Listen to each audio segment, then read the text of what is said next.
Getaway. As always, I am Mason. He is Mason. And neither one of us are Gautham. That doesn't did really... Did we leave him in Atlanta? Yeah, he wasn't allowed to board the plane. So I've duplicated myself. I put on a slightly different pair of glasses to differentiate the two of us. And a Cub shirt. Very realistic. No, that's not Cubs. That's just an angry panda. Oh, okay. Yeah. Yeah. It's my angry panda shirt. It's for my bowling league. Wonderful. Yeah. So we are back on August 31st. We took a week off for what I think is a very good reason.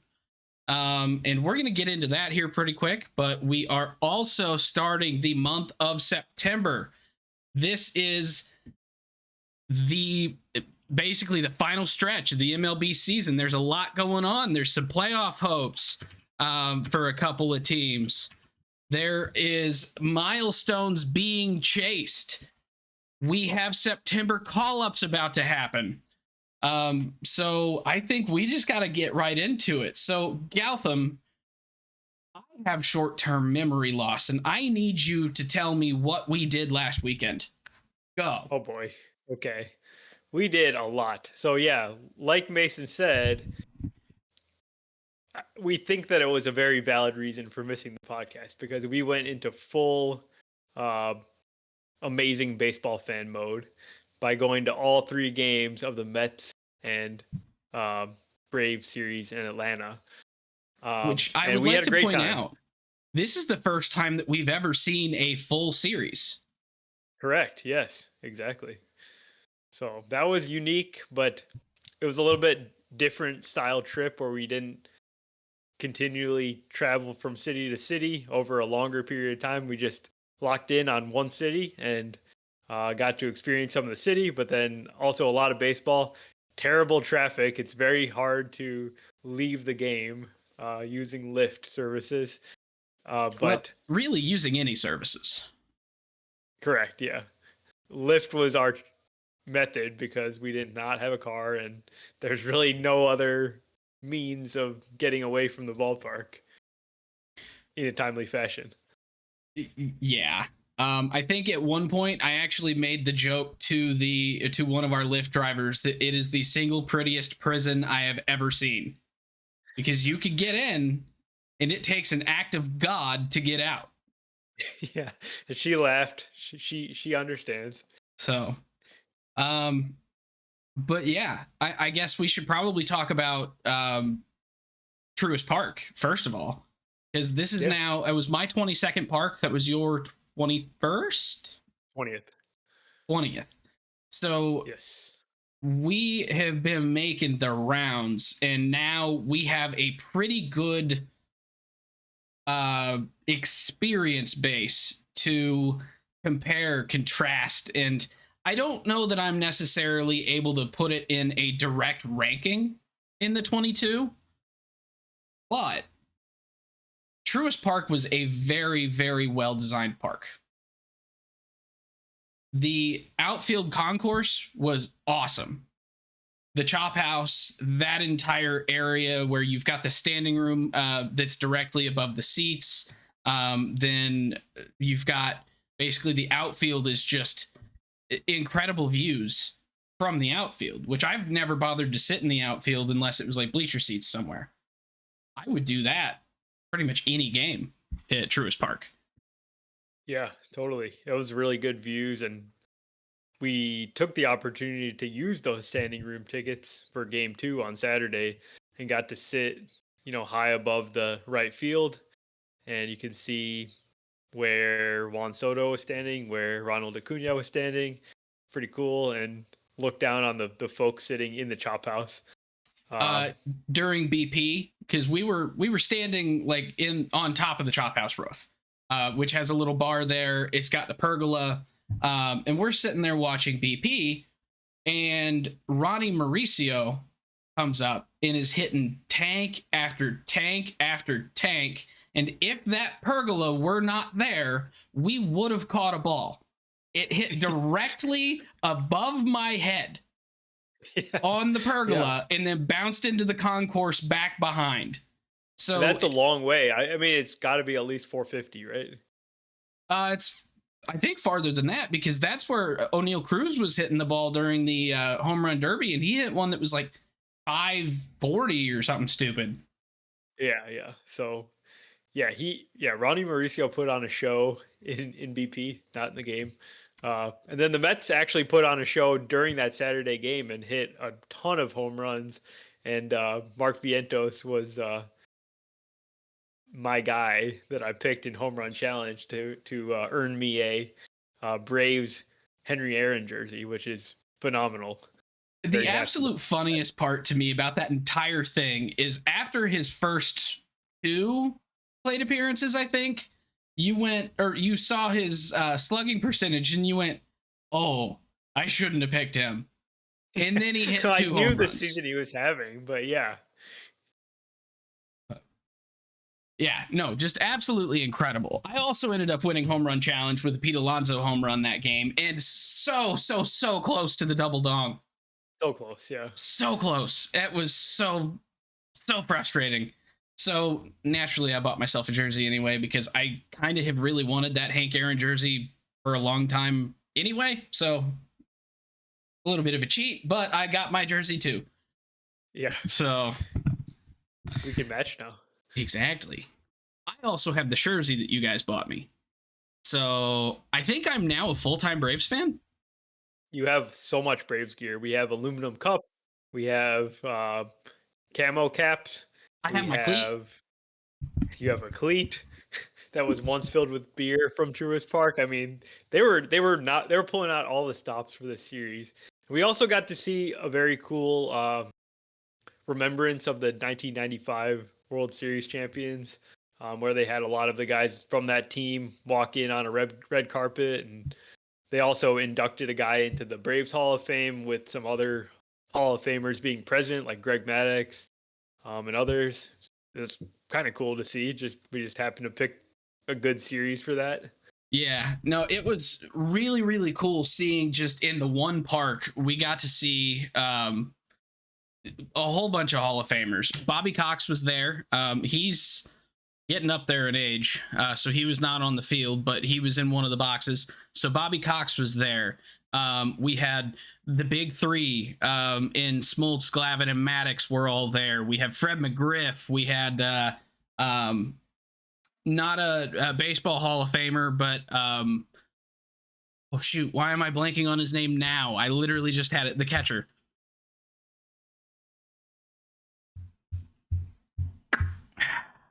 Shoot. 95 Braves catcher, and I'm gonna hate myself whenever I Google this. Braves catcher, because I want to Javi Lopez. Oh yeah, of course. But like so many fantastic players. Oh, Andrew Jones, Chipper Jones. I think I missed those 2 somehow. Like it was just incredible. Just that team was so good, and being able to see them all come back for now the 30th anniversary of their World Series is really cool. We got replica rings from that World Series victory. Like the Braves, even though they are having a very disappointing season as far as they are concerned, they pulled out all the stops. They were still drawing tons of fans. You could definitely feel the frustration at times, but I mean, I'm a Cardinal fan. I'm kind of used to that at this point too, where it's like you have such high expectations. Whenever they're not met, it's a bit deflating. And that's kind of where the Braves are right now. But I think the Braves have a lot more hope, and that next year things will turn around. Like Money Mike is already coming around from his early season struggles and has put on an incredible second half. Acuna being back is just a godsend for this team.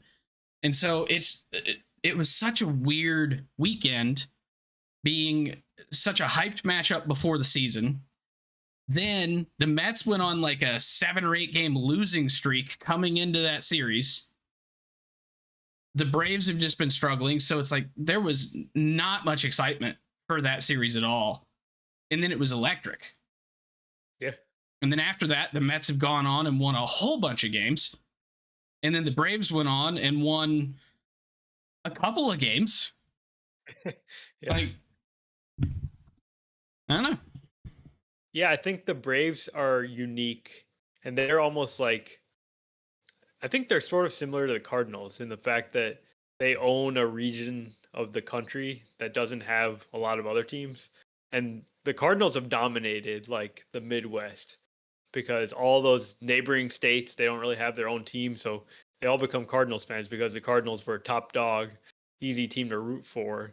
The Braves are like that for the Southeast because they were, of course, distributed on Turner networks back in the day, and they've grown their fan base from there. So there's almost like there's a handful of these teams that really have an opportunity to like dominate, and the Braves have capitalized on it, unlike the Rockies, because the Rockies never like put together a great team. They still have good fan base and everything, but the Braves are like the path for success for your organization and your baseball team. They also do a really good job remembering their history. We kind of compared them to the Mets and Citi Field, what they do there, and Braves hands down do it a lot better than what the Mets have done. Yeah. Obviously, the Braves have more history, but they've also done a better job of preserving it too. Yeah, because the Mets, I believe, were in the early 60s expansion is when they formed. Yes. Right. Okay. So. And the Braves have been around since the 1870s. Like I talk about, they like to claim they're the longest consecutive running franchise, right? Yeah, because the Reds, even though they were founded in 1865 or whatever it was, folded and reformed in the same offseason. And so technically they're not consecutive. Or, but whatever. Sure. Claim it. I don't care. But no, it's like it feels weird for me to say this, so it's kind of nice that you said it too. But the parallels between the Braves and the Cardinals are so incredibly deep.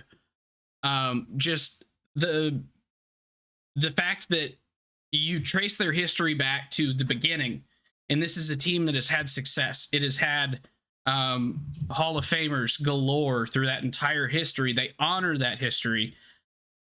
Atlanta is not trying to say that they're Boston Beaneaters time, they're Boston Bees time, they're Milwaukee Braves time. They're not trying to say that didn't exist and start from now like teams like the Orioles do.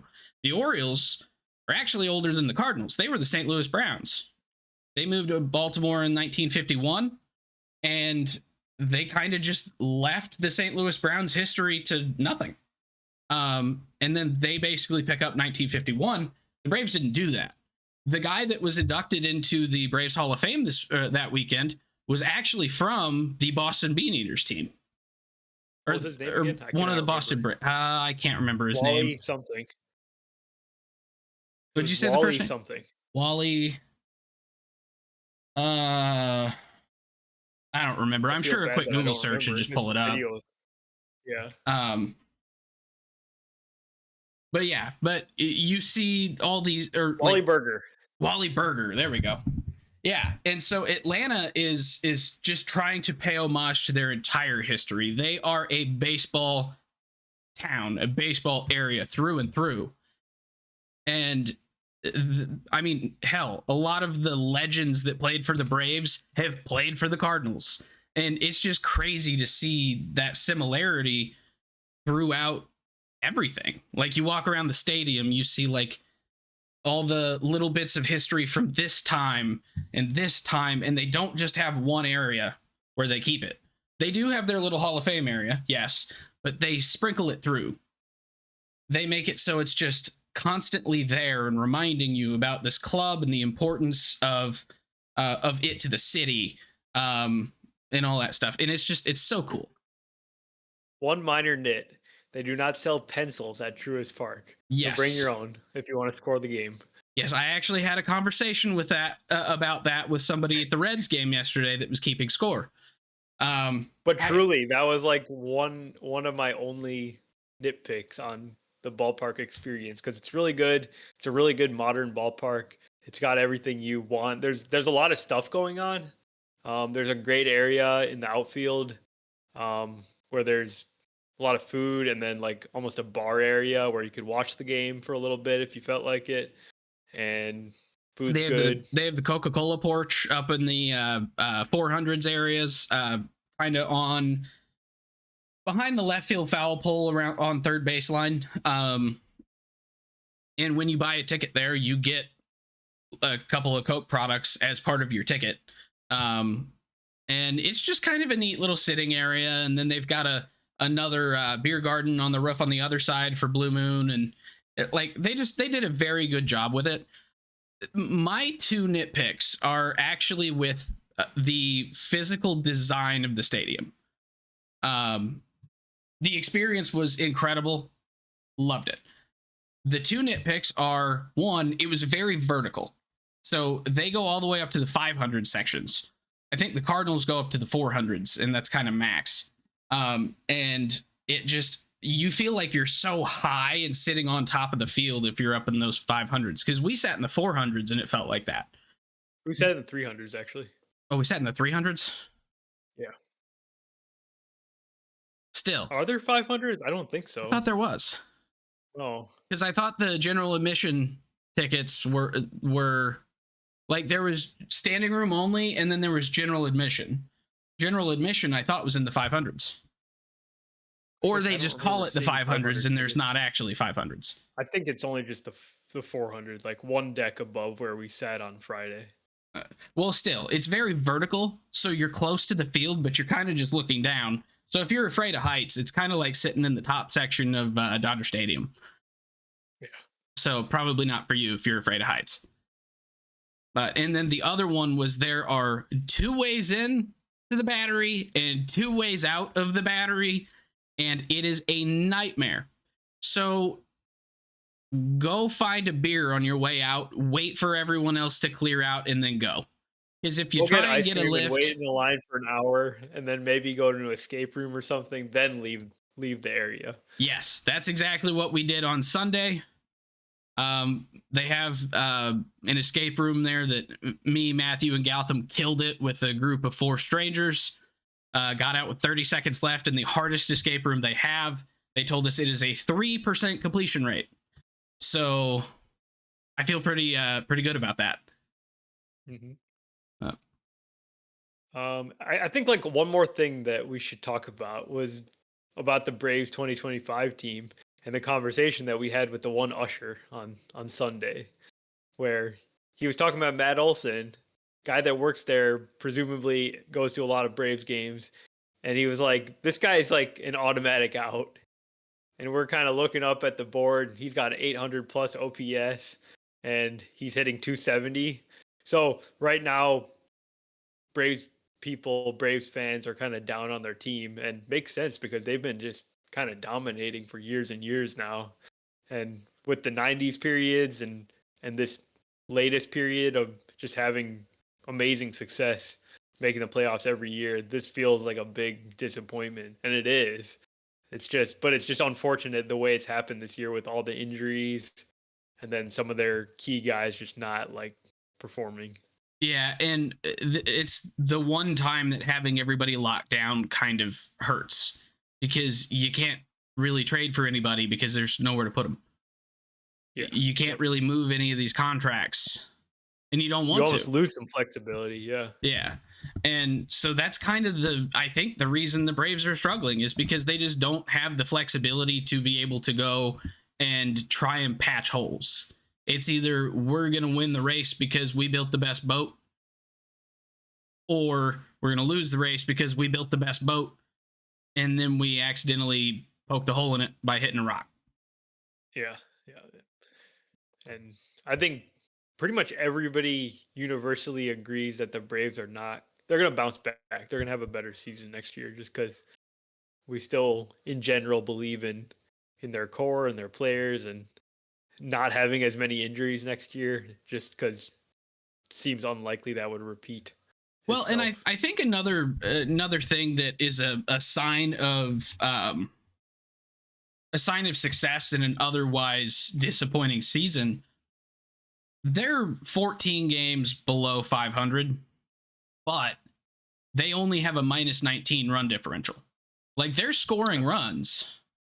They're also giving up a lot of runs, but it's kind of trading blowouts is what's happening ultimately. There's not a lot of close games that they're losing. But yeah, it's just they're 500 at home. They're struggling on the road is the other part of it. But they're 33 at home. That run differential definitely suggests that they should be a lot closer to 500 than 14 games under. Yeah. In fact, the expected win-loss based on run differential is 66 and 70, which seems a lot more respectable for a team that is dealing with this many injuries. Like, if that would put them right in the race, right? That would be pretty close to the record. That would put them directly behind St. Louis in the wild card standings. Would put them basically tied with the Marlins, who they're a better team than the Marlins. The Marlins' expected win-loss is 60 and 77, which is worse than what the Braves are. So there's just some weird wonky luck going on. Don't read too much into the season for the Braves. They'll bounce back. They'll be fine next year. This isn't like all of a sudden you fall off and you need to rebuild sort of situation. So, unless you have anything else you want to talk about specifically with the series that we saw, I think that is a really good transition into what we're going to be talking about today at large. Yeah, let's do it. Which is the month of September, the final 32 odd days of the season, because I'm sure we're going to play a couple of October games. I think the season ends before the end of the month. I think it ends on the 27th or 28th is the last day of the regular season. Really? It's early this year. Yeah, because they keep pushing opening day up. Next year is even earlier. Is it really? Yeah, it's the earliest opening day ever. It's March 25th. Oh, wow. Okay. But yeah, so we have 28 days to go. 4 weeks. That's it. And for some teams, you're purely just trying to not lose your seeding. The Brewers are trying to lock down the number 1 seed in baseball and home field advantage through the playoffs. You've got some things like that, which actually I think the Brewers right now have a 93% chance to at least clinch a bye. So they're definitely closing in on home field advantage through the playoffs. They've already clinched a playoff spot, I believe. There is no way that they can miss. They could miss. Can they? It's not that bad, right? Like the Cincinnati's like 15 and a half back. They could technically still win the division. It says 100%, so I took that to mean it was locked in. Because usually you would think they'd put 99.9. Nope. Nobody's fair enough. But yeah, they've essentially locked up their spot. And really, when we look at the NL picture with the Reds and the Cardinals like on the periphery, they're what? 4? The Reds are 4 back of the Mets, and then you have the Giants at 5, the Diamondbacks at 5.5, the Cardinals at 5.5. Yeah, so there's a whole cluster of teams that kind of have to like fight, and they're going to have to get super hot, and then one of the teams that are in the wild card position is going to have to essentially have a collapse. And I'm using that word specifically because it's not likely that one of those teams would play around 500 and then another team would play well enough to actually beat them out. That would require some ridiculous performance by one of the you'd have to go on like a 21 and 7 stretch to finish the season, and even then if the other teams are playing 500, that's like you're just barely beating them if you're the Cardinals and you have that record here in the season this month. But yeah, so it's going to be tough for anyone who's not already in the postseason picture to make it in. The Reds had the easiest chance prior to the series against the Cardinals, but they just dropped 2 of 3. They've now lost 8 of their last 10 games, including, I believe, a 7-game losing streak or a 6-game losing streak prior to today. I think so.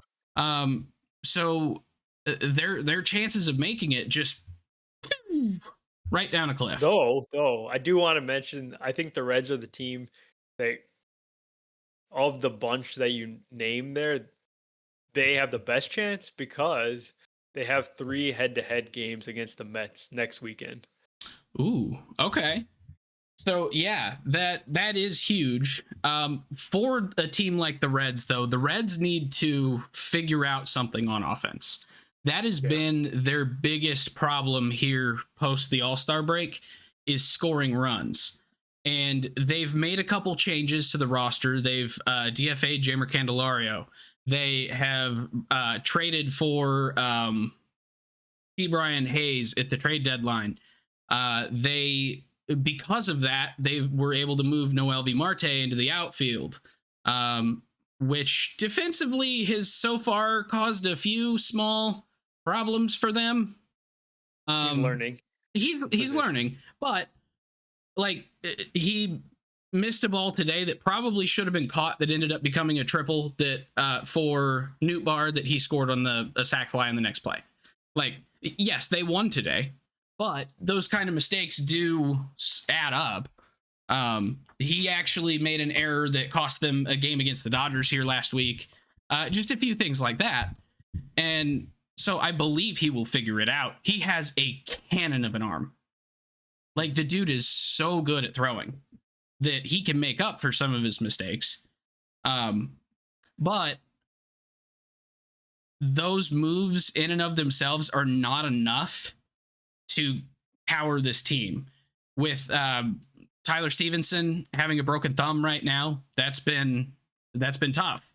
Because they've got Jose Trevino starting, and then they have Will Banfield as their backup catcher. And neither one of those guys is really that big of a offensive threat. Yeah. And so they need help. Now, help might be on the way as soon as tomorrow, actually. Sal Stewart, I don't think he's their number 1 prospect, but he's like the biggest prospect that is major league ready that they have. He's also a very good I think he's top 100. He's just not their number 1. He is getting the call when rosters expand to 28 tomorrow. And so their hope is that he can come in, be an impact bat, and get them back into playoff contention. It's only 4 games. We got 28 to go, roughly. So there's time. But what else do you see that the Reds need to do or could do to put themselves in the best chance here? Is it just a lot of just keep playing hard and hope it works out? Is there anything that they can actually do? His roster's lock tonight as far as playoff eligibility for players. Yeah, no, that's true. And we've seen a couple teams make small moves, just add to their depth. The Reds, it really comes down to they got to get better performances from Ellie and Matt McLean, and their big name guys have not really produced. Especially Ellie, I think he's kind of disappeared over the last couple months. Really, it feels like he hasn't been doing enough, and he's kind of like the guy that needs to carry the team because nobody else has stepped up. Yeah. Actually, Marte himself has been one of the better hitters in the second half since he came back from his injury. He's been really, really good. Marte's been their best hitter all season. He's been very, very good.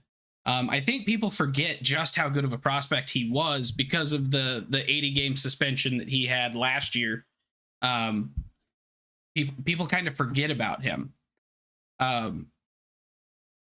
But yeah, guys like Spencer Steer, Matt McClain, some of these guys that had broken out for them last year and the year before have kind of just fallen off. They've not been able to produce this year. Matt McClain did have a big home run yesterday.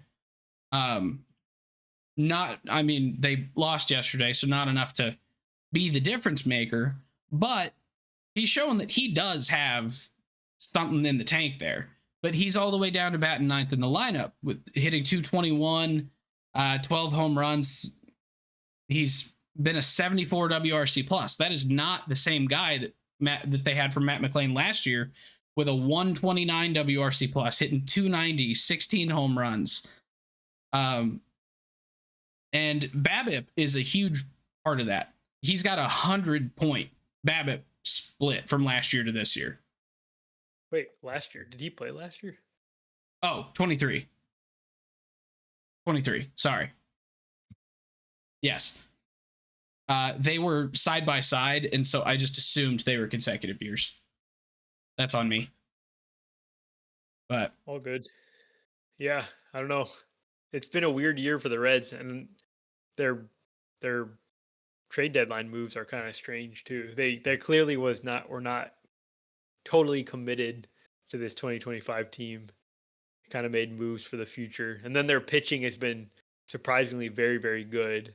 And with them getting Hunter Green back, like, this could be a good team if they made the playoffs, but it's going to be a very challenging thing to actually make it. They're sitting at 3.9% chance of the playoffs, according to Fangraphs. And I do have some concerns about their bullpen as far as performing in the playoffs, because their bullpen tends to be where they lose games. Scott Barlow, unfortunately, I've seen him give up multiple runs in an appearance in every game that I've seen them play this year, with the exception of yesterday. Okay. Yesterday, he managed to not give up a run, and I made a comment about it out loud and had a bunch of Reds fans look at me like, come on, you don't have to say it out loud. But yeah, so they've got a couple issues there in the bullpen, but their rotation is good enough to get them there if they can start hitting the ball with just a little bit more authority. Noelvi hits the ball so hard. Ellie hits the ball so hard. But yeah, so that's the Reds. And really, the Giants, the Diamondbacks, the Cardinals, I don't think they have head-to-heads with the Mets anymore. I think they're all done with the Mets, right? I don't know. I'm going to look that up while you're talking here. So if you look at just the playoff odds on Fangraphs, the only team that has any substantial chance of making the playoffs that is not currently in a playoff spot is the Reds, and it's 4%. Yes. So I'm not sure I would necessarily call it. I mean, I called it substantial a moment ago, but it feels like the National League is pretty well locked up. I would agree. Yeah. Now we could see some jockeying in the NL West divisional race. Padres and Dodgers are separated by 2 games. The Brewers would really, really have to collapse not to win the division in the Central. And the Phillies have a 6.5 game lead in the East. So them and the Brewers are in a fairly similar situation here. So really the only thing that... Oh, what? But the seeding is important there because the top 2 division winners and then the top 2 division winners would get the buys. Yes. And then the top wild card would also get the home field advantage for the wild card series, along with the 3rd division winner. So there's still a lot to play for, even for the teams that are pretty much locked into making the playoffs. Yes. And so really the 3-headed race that I'm looking at that will affect the seeding the most is the Dodgers, Phillies, and Padres. is yes, the Cubs have a better record than the Padres. That is true.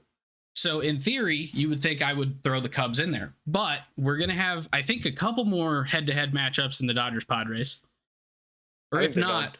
oh, they're done. Yeah. But they do still both have divisional games left. So if there's any division spoilers in here with the Giants, Diamondbacks, I don't think the Rockies are really going to play much a spoiler for anybody. But that could heavily affect that race and who ends up being in that other wild card spot. The Cubs just have to keep doing their thing. They don't really have as much.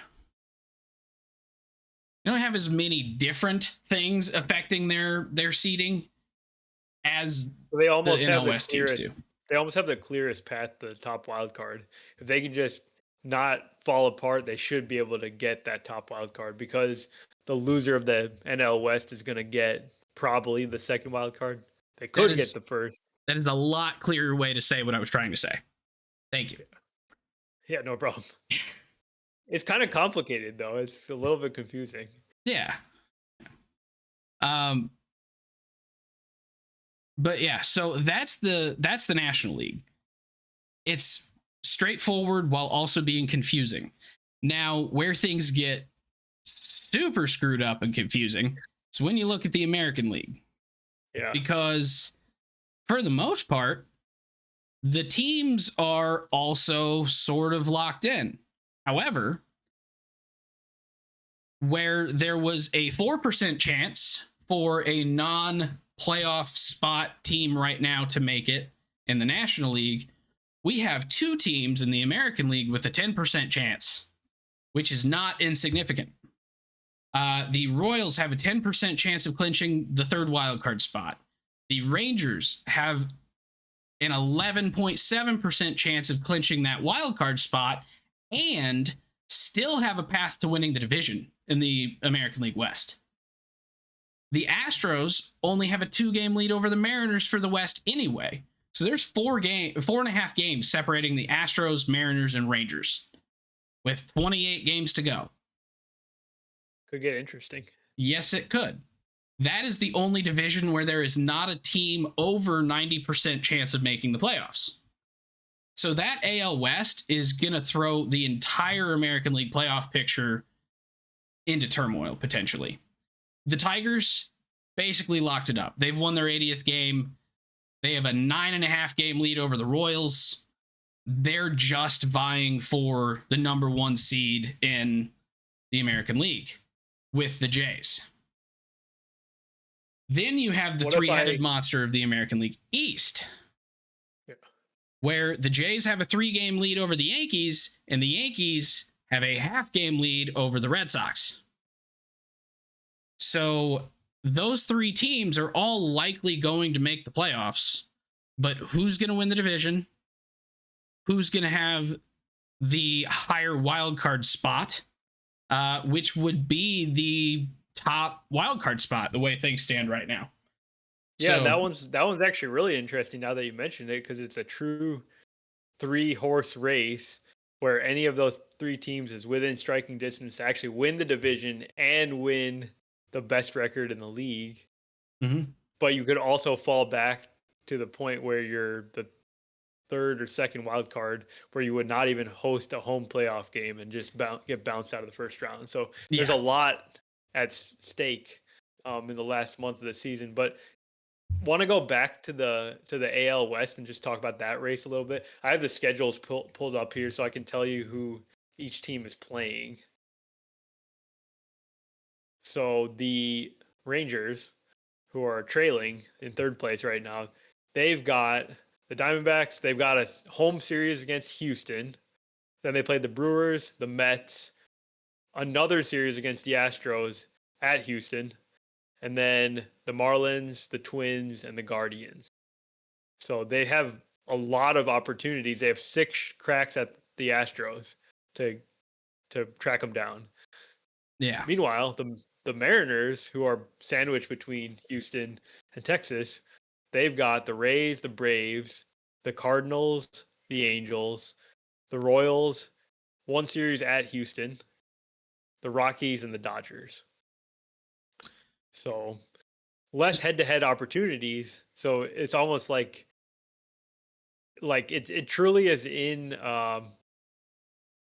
Texas's control to be able to go win the division. They could do it. It's not going to be easy, but it's possible. Yeah. So the strength of schedule remaining for the season, the American League West has both the easiest and the toughest remaining strength of schedule. The Mariners have the easiest chance. All of their opponents are a combined 494. Okay. The Astros have actually the toughest schedule remaining at a 510 winning percentage for games remaining.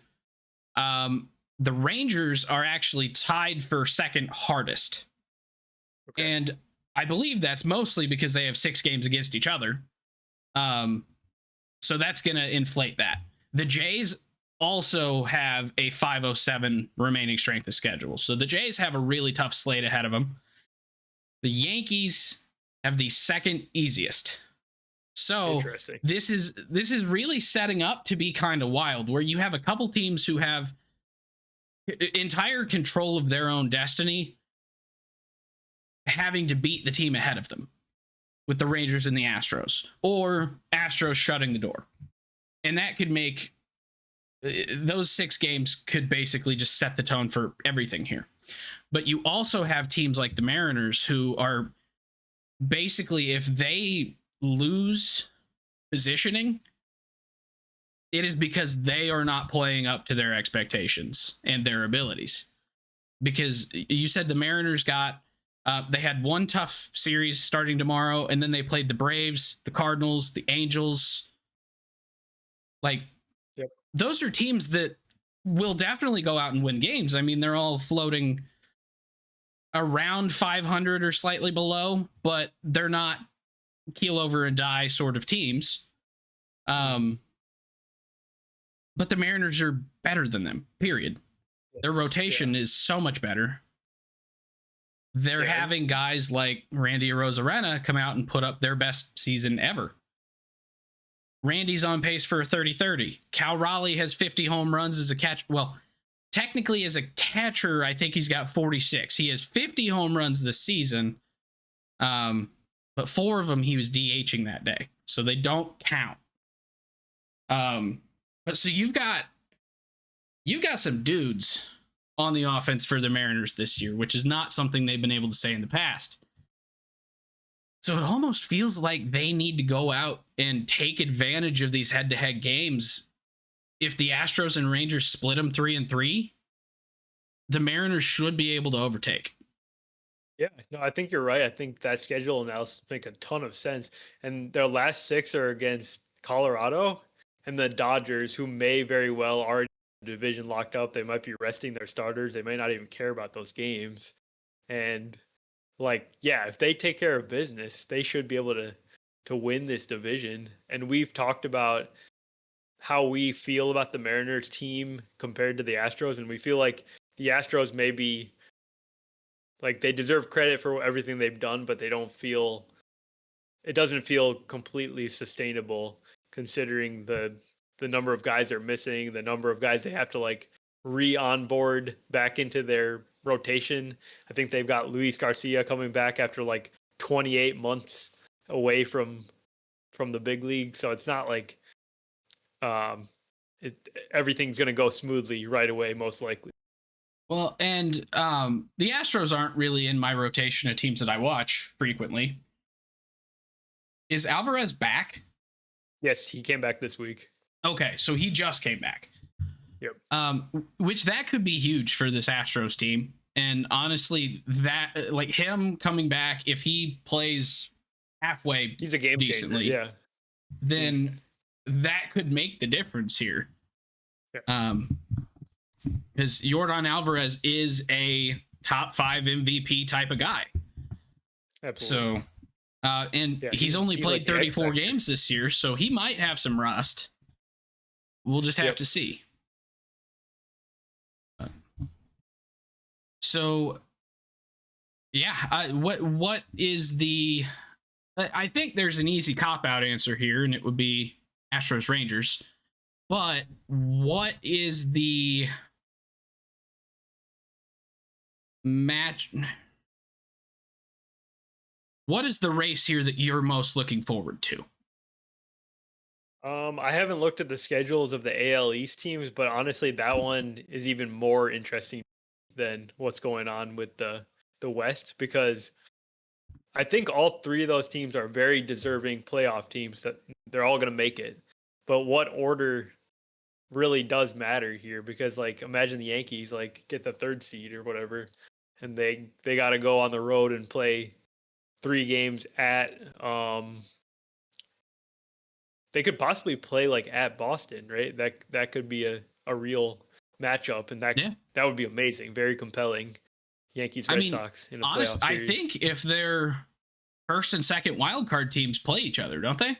Because the third wild card team plays the third division winner. Correct. Yeah, you're correct. Yeah. Yep. So it's honestly more likely that they will be playing against each other in the wild card series than not. Assuming that neither one of those teams tracks down the Jays.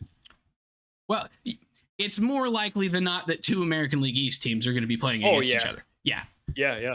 So, yeah, this is huge. I mean, of course, the second team in the AL West could pass up one of them, and then they wouldn't meet until the division round or division series. But what are the odds of that? With as many head-to-heads, it doesn't seem like that's going to happen. Yeah, exactly. So, yeah. So and then we didn't even Detroit. I feel like they deserve a mention. What are they doing? Where are they in this whole race? The Tigers are so far ahead of everybody except the Jays right now. I mean, hell, they've got a 10-game lead in their division, so their division's locked up, period. They are 5 games ahead of the Astros, which means they are 7 ahead of the Mariners, 9.5 ahead of the Rangers. They're 4 games ahead of the Yankees and Red Sox. The Jays, they are half a game ahead. Okay, so that truly does matter too. They got to keep playing to the end because they have a real shot of getting the number 1 seed, while these other teams are beating up on each other. Yeah. Now, first round bye, fairly, or you're fairly feel fairly confident that you have a first round bye. Period. But with the lead on Houston, yeah, with the lead on Houston. But yeah, that first. Getting that first round bye is huge, but getting home field advantage through the championship series would be massive for them. Yes, huge. And they do still have an outside shot of catching up to the Brewers and taking the first overall seed home field advantage all the way through the World Series. It's going to be tough because the Brewers have a 5-game lead on them. But it is still conceivable. And they both have fairly easy schedules remaining as far as teams left. They're both at a 496 remaining strength of schedule. So if the Tigers simply outplay the Brewers by 5 games, theirs. Totally off the wall suggestion, and maybe I haven't thought this one through at all, so tell me that I'm stupid for proposing it. But you're stupid. What do you think about making? Oh, did you want me to listen to it first? That would be appreciated. Sorry, my bad. All right, here's what I got. So September, make it 90% divisional games. So you just kind of backload a bunch of divisional games. So you don't have a situation where the Cubs and Brewers don't play any games in the month of September, and the Padres and Dodgers don't play any games in the month of September. That just, it doesn't feel right, because those are the real races that are exciting, and they should play more head-to-heads. Yeah. I mean, do the Cardinals even have any divisional games left? It feels like they don't. Cubs in the last series, I think. Oh, do we? But that's not even one that like really would matter that much. I mean, theoretically, it could have mattered. Yeah. But now it doesn't. Because, like, the Cardinals could sort of play spoiler and mess with the Cubs seeding, but yeah, the Cubs are fairly set in the top wild card spot. They have a 5-game lead over the Padres. They have an 8-game lead, or no, sorry, they have a 5-game lead over the Mets, a 2-game lead over the Padres. So unless the Cardinals sweep, they're really not going to be playing too much of a spoiler there, most likely. But I don't know. I'm with you though. Like, divisional games make it more fun towards the end, especially if there is a legitimate divisional race like we have in the NL East and West. The rest of them, I really don't care about the rest of them right now. True. Like, the Dodgers, they do have problems that I kind of want to keep watching. They right now are struggling so much with just stupid mistakes. Teoscar Hernandez has made an error in what seems like 7 million consecutive games in right field. They made like 3 base running mistakes yesterday. Like, they're just, this is a super team.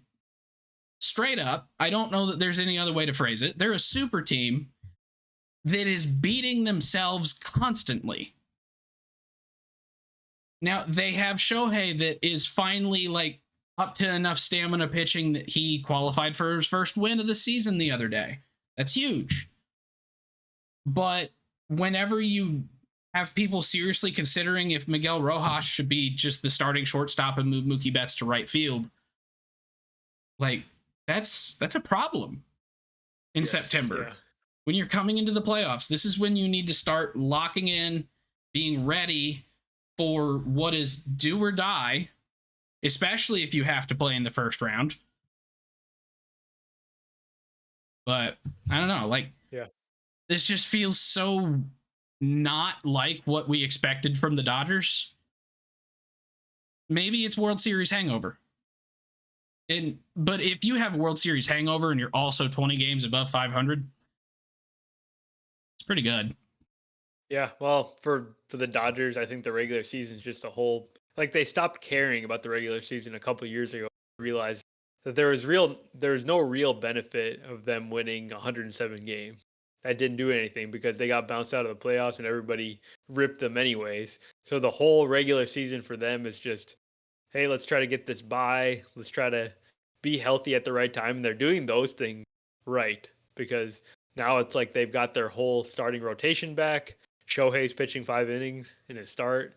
So I'd take the other side of it and say, I don't really care what the Dodgers do the rest of the way, that they'll be fine. Well, you say that they're basically playing to get the bye. Well, they're not doing a great job at it because they're not in position for the bye.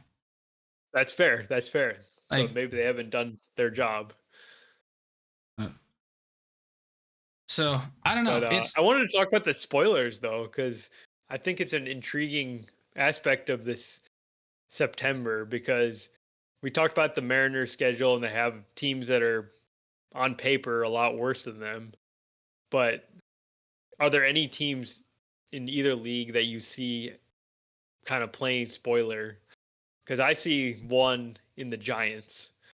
The Giants are just like playing free. They played the Cubs this week, 3-game series. They swept them, and I watched quite a bit of the series, and I was very impressed by the way the Giants played. They just played really clean baseball. They pitched well. They played good defense. They played a lot of good defense, and they hit. You kind of see Willy Adames breaking out again. Like he looks like the guy they tried to sign. Matt Chapman's playing good. Jung-Hoo Lee had a walk-off hit. I mean, it's like all the pressure's off, and now the Giants are sort of like, they're technically still in the playoff hunt, but they're truly like setting themselves up for next year when they should be competitive, right? They're good. Yeah. My spoiler team is also in the NL West, and it's actually Arizona. Arizona just took 2-3 from the Dodgers this weekend. They have 3 games against the Rangers, 3 games against the Red Sox, 6 against the Giants, which don't really matter, 3 against the Twins, which don't matter, 3 against the Phillies, 3 against the Dodgers, and 3 against the Padres. Oh wow, yeah. So they're So like a important team. yeah, Yeah.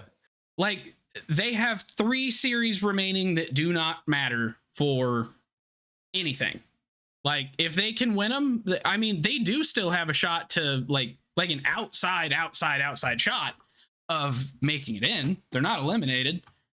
If they have a crazy month, they can do it. Corbin Carroll's been looking locked in recently, and Yeah, they've yeah. had a couple Huge other homer guys that off are Tanner playing really Scott well. today. What Yeah. was that? He hit a huge 3-run homer off Tanner Scott today to tie the game. And he hit They one ended up last night losing, too. but Not a 3-run, but he hit a home run last night too. But yeah, so like this Diamondbacks team is the team that you dread most in the month of September, because if they take a series against you, you're going to be losing ground on all of these other teams.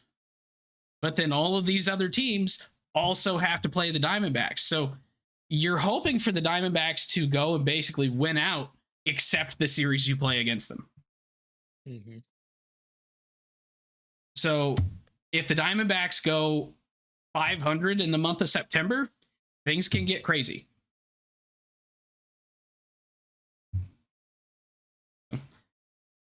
Yeah, so that's my spoiler. Okay. Sounds good. We have a couple of minutes left, and I think we would be remiss to not talk about a few of the milestones that could still be hit by players here in the month of September. We have some that are season milestones. We have a career milestone that we've talked about a couple weeks ago. Mike Trout, 2 home runs away from 400. That is a big, big number. But then we've got, like, on the home run leaderboards, Kyle Schwarber is 1 home run away from a 50 homer season. Cal Raleigh already has 50. It's the most of any catcher all time. He is 4 home runs away from tying Mickey Mantle for the most home runs by a switch hitter in a season. Which I believe we've talked about that one. Shohei, 5 home runs away from a second consecutive 50 homer campaign. This one in which he pitches. He's only at 36 innings right now. That's not a lot of innings, but that is a significant number of home runs for somebody who pitches any. Then you've got Junior Caminero, 1 away from a 40 homer season for the Rays. When's the last time we've had a 40 homer for the Rays? He's actually 2 homers away. He's at 39, you said? Yeah. Yeah, so he's 2 homers away from tying Ronald Acuna's record for a player 21 or younger. Acuna had 41. Wow. So pretty good chance he breaks that record. Yeah. Then, so those are just the pure home run ones. Like, home runs is the only milestone we're looking at. Which one of those are you most excited about? I don't know, but I got another home run one for you that you did not mention. That's Okay. Giancarlo Stanton, who's about to reach the 450 homer mark. He's at 446. Oh. And this is the most home runs that Stanton has had in a season in a while. Well, that's not quite true, but he is having a really good season. He has 17 homers in just 54 games, which is an absurd pace. Last year, he had 27 in 114. Okay. And then 24 the year before. Okay. Actually, I guess this is the lowest home runs he's had in a while. Yeah, but it's also the least games he's played in a while. True. But yeah, 450, that's huge. So if we could get 450 for Stanton, 400 for Trout, we already hit 350 for Judge, right? Yes, I believe we did. Shohei, 45 home runs on the season. If he gets to his 50 homer campaign, that puts him at 275. Nice. So we're getting a lot of nice big round numbers. Yeah. I think the one that I am most intrigued by is Junior Caminero. Just because nobody's talking about it. Like, I didn't realize he had almost 40 home runs until Britt told me yesterday on the drive back from Cincinnati.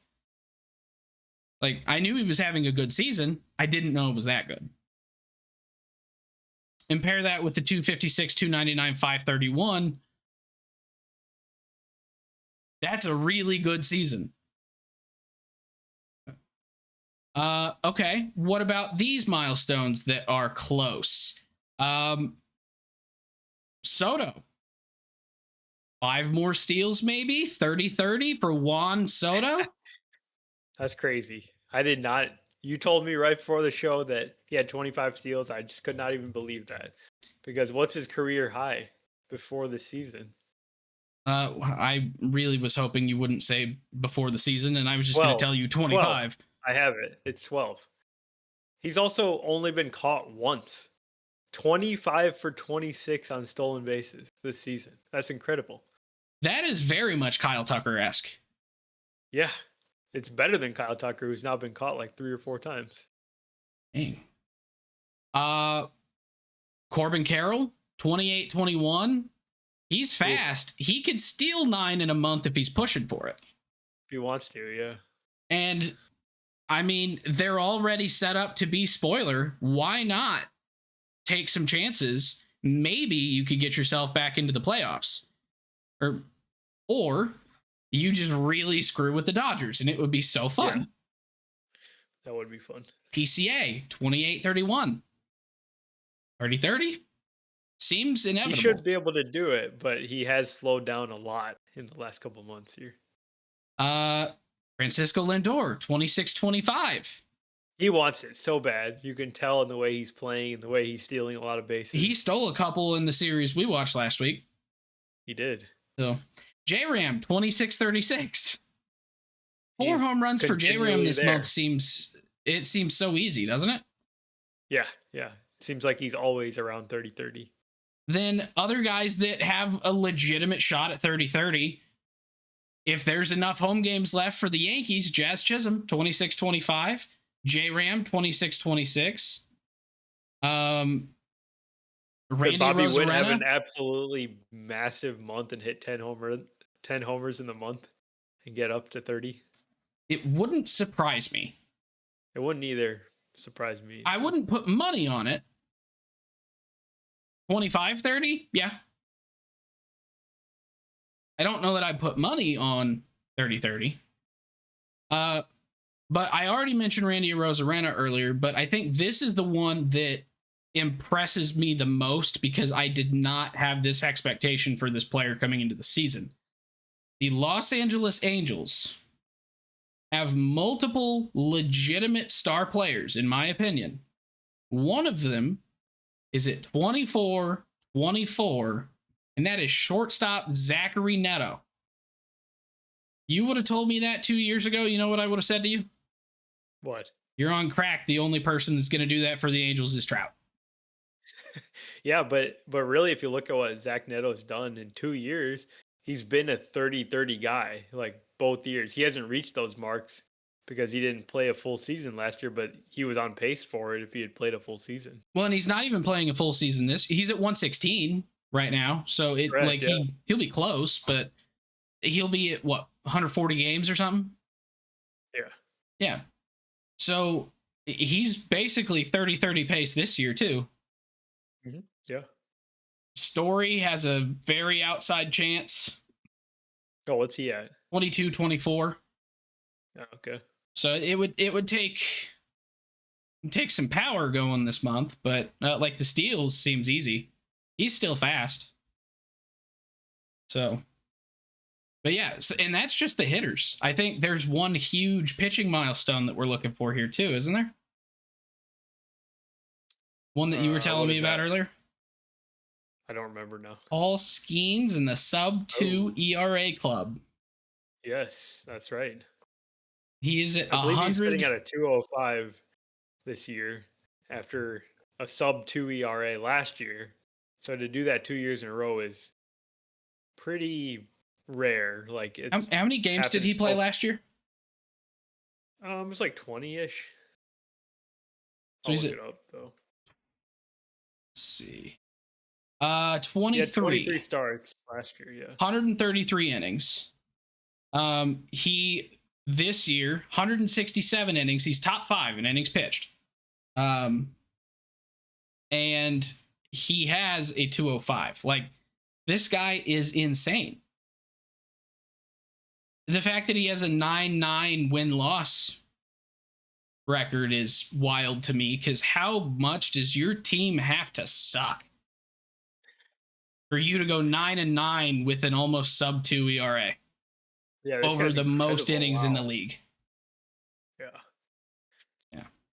So, are there any other big pitching? Oh, there is a big pitching milestone that is on the precipice. Justin Verlander just threw his 3,500th strikeout here about 2 weeks ago. Max Scherzer is 31 strikeouts away. Does he have the ability to do that before the end of this regular season?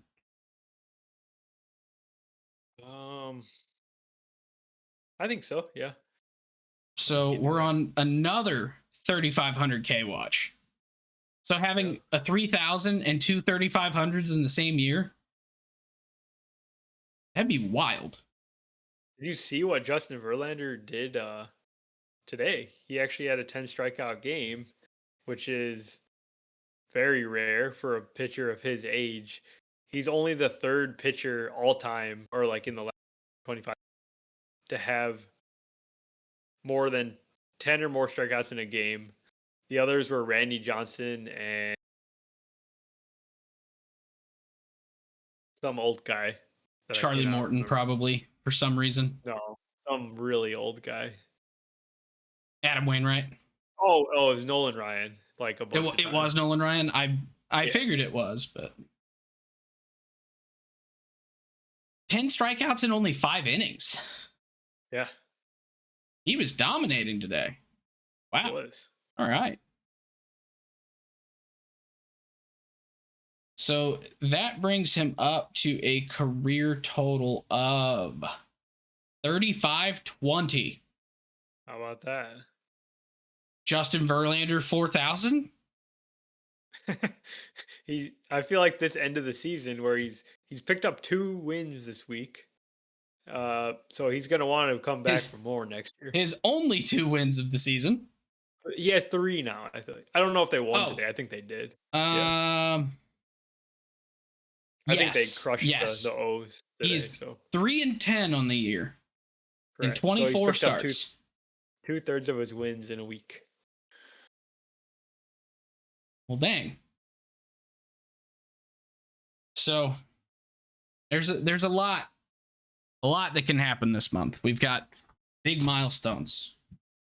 We've got drama. You know there's going to be some benches clearing in a couple of those NL West games. Yeah. In fact, I wouldn't be surprised if there were in the AL East games. Like, how many times do you think Alex Cora and Aaron Boone are going to get ejected combined this month? At least 3.5. I'm putting the line at 4.5. Oh, wow. Okay. Yeah.